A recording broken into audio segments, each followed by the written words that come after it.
He is here for good versus evil. He is here because it's simply common sense. Eric.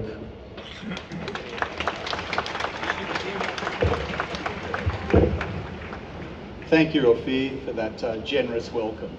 Shalom. I would like to acknowledge the Gadigal people of the Eora Nation, the traditional custodians of this land, and pay my respects to elders both past and present.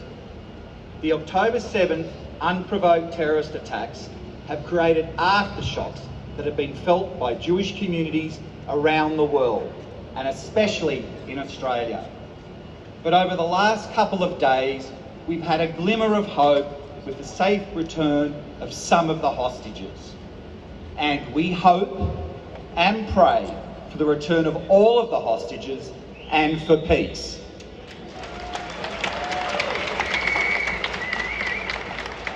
Today, I want to talk to you about anti-Semitism and the slandered ideal of Zionism, and why supporting Israel's battle to dismantle a genocidal Islamist terrorist organisation is critical to safeguarding Western civilization and crucial for protecting human rights, equality and peace.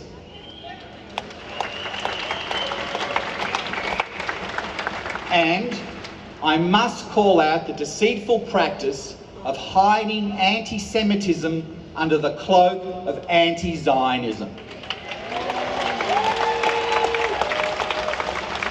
You know what I mean. Those who say, we don't hate the Jews, we only hate the Zionists.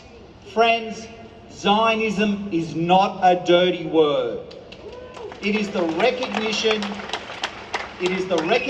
of thousands of years of Jewish history and the acknowledgement of Israel's right to exist as a Jewish homeland.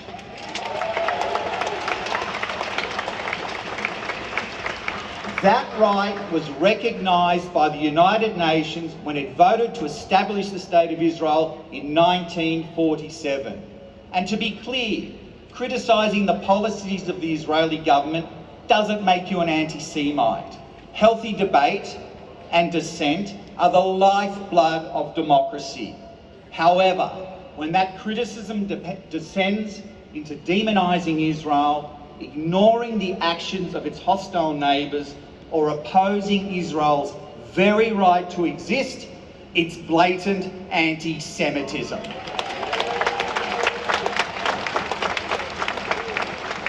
The anti-Zionists refuse to acknowledge that Israel is the only true democracy in the Middle East, with all of its citizens having a right to vote, the right to free speech, and the right to participate in the political process. It is the only Middle Eastern country to promote women's rights and have a vibrant LGBTQIA community. We've all been appalled by the number of groups, universities, countries, and even the United Nations refusing to condemn Hamas for premeditated rape, torture, murder, and kidnapping. We've watched the protesters at the Opera House chant, "Gas the Jews."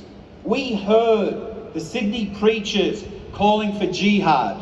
We've endured deliberately provocative confrontations in our communities in Caulfield and in Coogee. And we've witnessed school students praising Hamas. Not to mention the tsunami of hatred and misinformation we've all viewed online. These incidents are totally incompatible with our Australian values of tolerance, community harmony, and respect for others.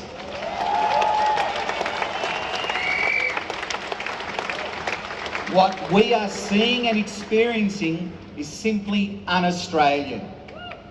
Earlier this week, I got a call from Prime Minister Albanese, who reminded me that over the 40 years we've known each other, he has been a consistent opponent of anti-Semitism and prejudice, and he is genuinely committed to fighting those who seek to sow hatred.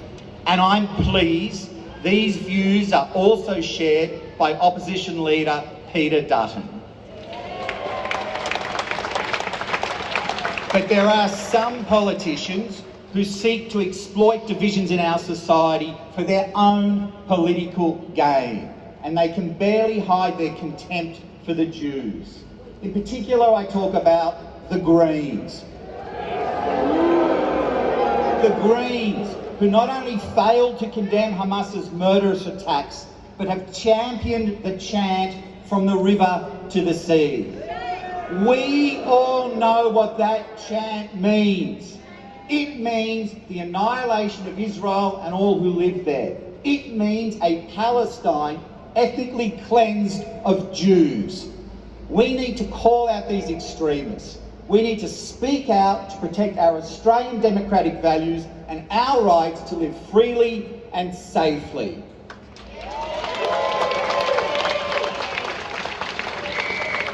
Anti-Semitism strengthens in every moment of silence, and history has shown what happens when good people are complacent.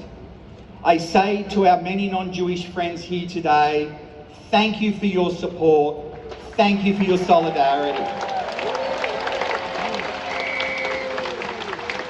I say to our Jewish community, be loud and be proud.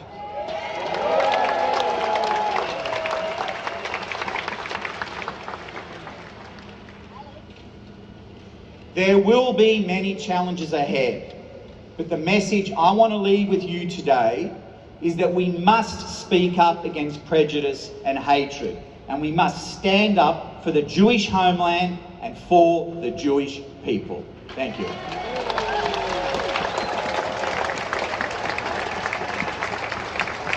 Thank you very much, Eric. Our next